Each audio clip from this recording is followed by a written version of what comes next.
Bonsoir. Bonsoir. Dans le constat « la perfection n'est pas de ce monde », à un moment, tu as dit une phrase, j'ai rien compris.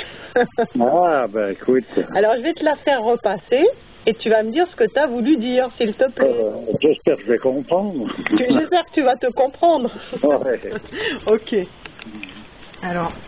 Mais franchement parler, est-ce que c'est de l'humilité que d'accepter de pouvoir savoir les choses pour ce qu'elles sont, ou bien est-ce que c'est vraiment une volonté parce que tu aimerais savoir de quoi il s'agit? Tu vois où est la frontière entre ce qui est exprimable et ce qui ne l'est pas? C'est du chinois pour moi ce que tu viens de dire.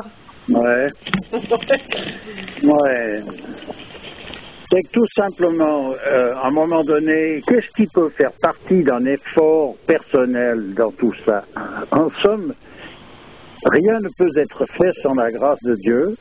Et puis, quand on parle de volonté, je veux dire à un moment donné, est-ce que c'est la volonté de quelqu'un de vouloir savoir les choses, ou bien est-ce que c'est de l'humilité de chercher à savoir? Qu'est-ce que c'est au juste? C'est très difficile à discerner, mais ce qui est vrai, c'est qu'en quelque sorte, chacun est attiré vers le fait de pouvoir comprendre sa propre raison d'être. Tout le monde court pour ça, en fait. À un moment donné, on peut s'illusionner d'une chose, s'illusionner d'une autre, mais tout le monde court par rapport à ça. Dans la réalité. Tu veux dire qu'il y a une curiosité innée à vouloir trouver des réponses à des questions existentielles? C'est même pas dans des questions, mais on sent bien au fond de nous-mêmes, même peut-être même inconsciemment, qu'il y a quelque chose à trouver. Voilà. On est sur Terre, on est en vie, et il y a quelque chose à trouver. Alors, je te dis, on peut s'illusionner en pensant qu'il faut se faire une place au soleil, comme on l'entend, sur une situation, et après on est bien, tu vois, tout le monde cherche à courir en bout pour arriver à être bien quelque part. D'aucuns diront trouver un sens à sa vie. Voilà, etc., etc., etc. Et en réalité, tu vois, il y a qu'un seul sens à sa vie, c'est la raison d'être de l'homme. Ça, en principe, c'est ignoré. On ne cherche pas ça, on cherche quelque chose qui rentre dans le cadre d'une société, dans le cadre d'une situation. Donc, sur le plan économique, le fric, il prend largement l'avantage sur Dieu dans le degré d'importance dans la vie courante. Oui, mais j'ai envie de dire que c'est pas seulement la raison d'être de l'homme, mais c'est de la raison d'être de toute chose qu'il faut essayer de découvrir. Tu vois, que représente cet animal? Qu'est-ce qu'il représente dans cette création? Quel rôle joue-t-il? Que représente cette chose? Ce symbole? Que représente le soleil? Tu vois, c'est la raison d'être de chaque chose. Oui, mais de toute façon, ça coule de source. À partir du moment où tu cherches ta propre raison d'être, tu ne peux pas passer à côté de ces animaux ou des végétaux, de quoi que ce soit, sans que tu cherches ton lien de parenté avec tout ça. Ouais. C'est obligé, c'est sûr. Et c'est vrai que de voir les choses de cette manière-là, il y a une beauté, tu vois. Je me souviens une fois, tu nous avais parlé de la lavande, et tu nous avais dit que la lavande, c'est comme... comment tu nous avais dit? La lavande, moi je l'ai pas inventé sur toute la ligne, mais j'ai trouvé qu'une explication sur les huiles essentielles était beaucoup mieux faite quand on cherche à connaître le personnage. C'est-à-dire qu'on les compare à des personnages. Et la lavande, j'avais dit qu'elle ressemblait à Mère Teresa, dans le sens qu'elle était toujours prête à rendre service dans n'importe quelle situation. Alors qu'en réalité, elle n'était pas nécessairement spécifique pour cette situation-là. Mais quoi qu'il arrive, de toute façon, elle est présente et sa présence, elle soulage. Voilà. Voilà, donc, et je disais que la prière de la lavande était la même prière que François d'Assise et que Mère Teresa, c'est-à-dire, Seigneur, faites de moi un instrument de votre bonté. Et est-ce que c'est pas attribuer une âme à chaque chose? C'est pas de l'animisme, ça?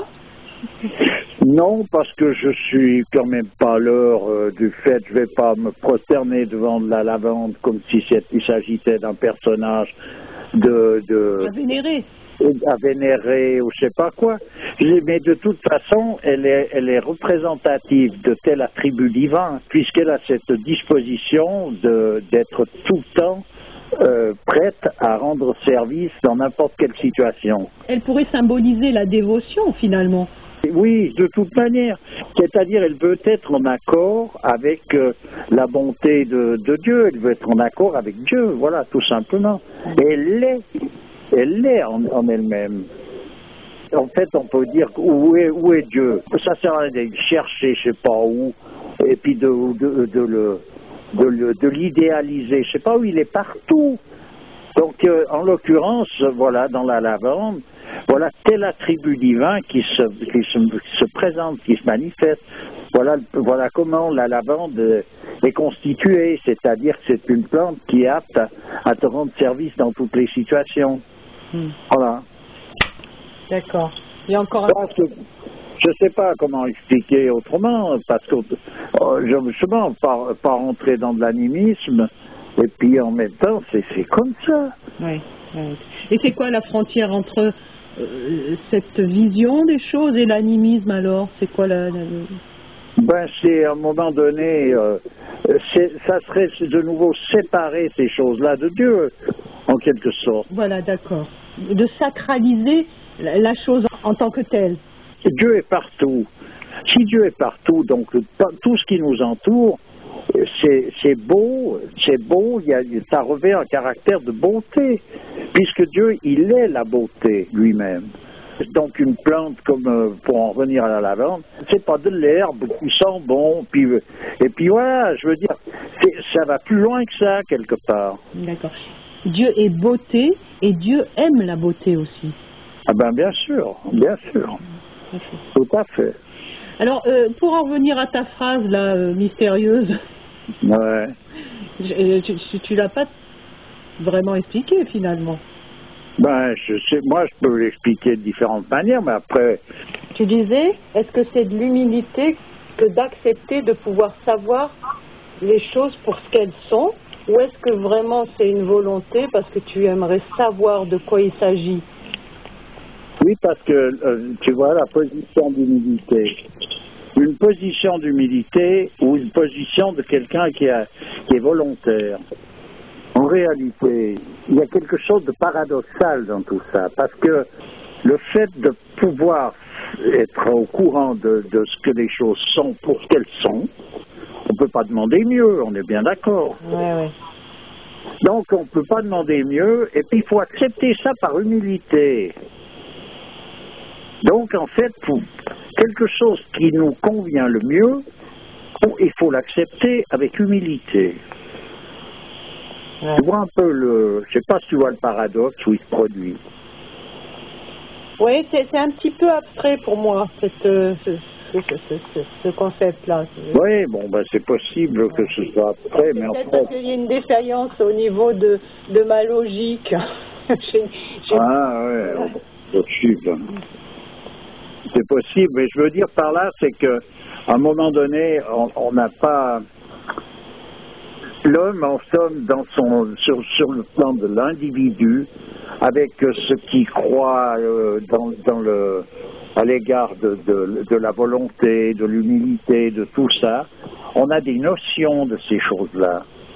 Souvent, c'est toujours des notions personnelles. Quelqu'un a de l'humilité, il faut avoir de l'humilité. C'est bien joli de dire qu'il faut avoir de l'humilité, mais où est-ce que ça se situe, cette humilité? Parce que tu as vite fait de faire de la fausse humilité aussi. Oui, de la fausse modestie. La fausse modestie. Tu vois, c'est rapide, ou de la volonté. Tu as vite fait de passer dans la velléité, etc. Donc, tu vois, la frontière, là, elle est très difficile. Putain, je viens de tuer un moustique, dis donc. Ah, ouais. Tu te rends compte, il y a même pas 15 jours, il faisait 10 degrés. Et là, il y a des moustiques. Moi, j'y comprends plus rien de ce qui... Ah, mais ils sont venus se réfugier chez toi. Je sais pas, moi, je les déteste, ces petits animaux. Ah, bah, écoute... Je sais pas ce qu'ils symbolisent, mais alors, je les aime pas. Disons, je les trouve un peu... Ouais, tu vois, ils sont harcelants. Ouais, moi en général, ils me viennent pas trop dessus. Enfin bref, c'était une petite parenthèse. Ouais. Voilà, disons, ce que je cherche à dire, c'est que toutes ces choses-là sont à la portée de tout un chacun. Et puis, il n'y a pas celui-ci qui, tout d'un coup, parce qu'il a fait des gros efforts, il est arrivé à savoir. Ça, c'est le savant, c'est la grosse tête, ça, tu vois. Le savant grosse tête. Alors, lui, il a tellement filé de trucs dans sa tête, c'est le plus gros, il a la plus grosse tête. C'est pas comme ça que ça marche dans les sciences traditionnelles. C'est pas du tout comme ça. Quelqu'un qui veut pénétrer une science en particulier, il faut qu'il y ait un lien de parenté, c'est-à-dire ce qu'on appelle la vocation. Tu ne peux pas faire n'importe quoi, on n'est pas fait pour faire n'importe quoi, c'est pas vrai. On ne vient pas au monde avec une capacité de faire n'importe quoi, c'est pas un problème. Mais ici, c'est un problème. Parce qu'on a une vocation, ce qui veut dire qu'un homme vient au monde ou une femme vient au monde et ils ont comme vocation, c'est des musiciens, ça ne sert à rien de leur faire je sais pas quoi, des mathématiques à outrance parce qu'il faut absolument qu'ils arrivent à savoir, parce qu'avec les mathématiques on peut tout comprendre, autrement il n'y a pas moyen. Non et non, ils comprendront tout avec la musique. C'est un autre langage. Finalement. Bien sûr, c'est un autre langage. Simplement, comme on a tout faussé, tout biaisé, dans le sens que la musique, on parle de musique, à présent, je voudrais plutôt dire du bruit. Pourquoi? Parce que cette musique, elle est tordue, elle peut être agréable d'une certaine manière, elle peut être une prouesse à un moment donné, mais ça n'empêche pas qu'elle est tordue. Donc, qu'est-ce qu'on va comprendre à travers quelque chose de tordu? Donc, tu as la vocation de musicien, tu vas faire de la musique, puis tu vas t'enfiler dans cette histoire, et tu as meilleur temps de rester couché, tu vois ce que je veux dire? Donc, par tous les bouts, tu es piégé dans le sens que tu ne peux pas vivre selon véritablement ta vocation. Parce que tu retombes toujours dans un piège. Voilà où on en est arrivé, disons. Ouais. Voilà, on en est arrivé là. Chacun vient au monde avec une vocation, ça n'existe pas. Le contraire, tu comprends? Mais tu passes à côté, on s'en occupe plus. Et plus personne s'occupe. Puisqu'en fait, il faut fabriquer des personnages qui correspondent à une demande industrielle. Il nous faut, là, en ce moment, il nous faut tel genre de personnage. Pour faire fonctionner une machine, tout un monde économique, tout un monde... c'est une entité, finalement. Voilà, c'est une entité, voilà, c'est ça. Ouais. Donc il faut se vouer corps et âme à cette entité, quoi. Voilà, c'est ça. On doit servir cette entité et rien demander en retour, surtout, tout cas pas, faut être content, tu vois, etc., etc. C'est ça, alors donc à un moment donné, tu vois, ça veut dire qu'il y a eu des sociétés où on tenait compte des vocations, les personnages se retrouvaient toujours dans les situations qui correspondaient à leur vocation. À présent, ça ne veut pas dire qu'ils galéraient pas, parce que même si tu es dans le métier qui te convient, etc., c'est tout un parcours aussi, c'est tout un cheminement. Parce que tu as des choses à réaliser à travers ce métier. C'est ta voie, ton métier. C'est une voie, c'est quoi? Une voix, c'est pas quelque chose que tu, de temps en temps, tu vas voir comment elle est, s'il y a besoin de donner un coup de balai. Une voix, c'est que tu y es tout le temps dessus. Ouais. Ta voix, tu l'es depuis le début de ton existence jusqu'à ta mort. Dans ta voix. Tu comprends? Finalement, les gens, en fait, l'humanité entière est contrariée. Elle n'arrive même pas à se mettre en phase avec sa raison d'être. Bien sûr, c'est complètement faussé. Et puis il faut chercher à travers cette espèce de Capernaum qui est appelée une société, il faut chercher le bonheur. Tu vois un peu. Et va chercher le bonheur. Et va chercher le bonheur. Donc, je veux dire, c'est pas évident, hein, toute cette histoire. Ouais. Tu vois?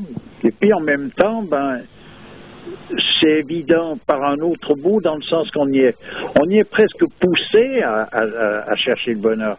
Pourquoi? Parce qu'il n'y a rien dans ce fonctionnement qui peut être confondu avec du bonheur quand même. Ouais.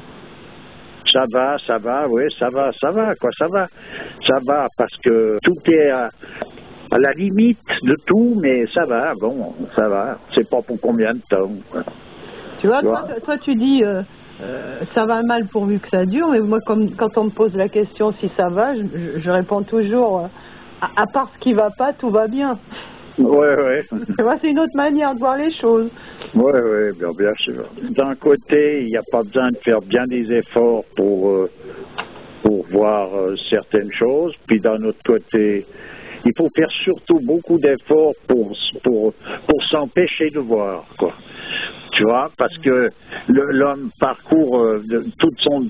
Quand je dis il perd sa vie à la gagner, c'est que simplement pour gagner le droit de payer un loyer, d'aller s'acheter un peu de Boostify et puis de pouvoir prendre de temps en temps quelques jours de congé, en fait, on y passe son existence.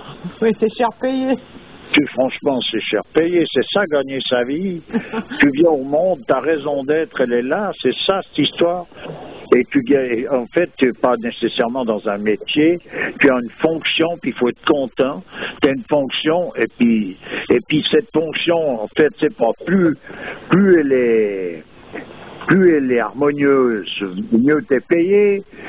Ça n'a rien à voir avec ça, tu vois. Je veux dire, les dés sont pipés complètement, là.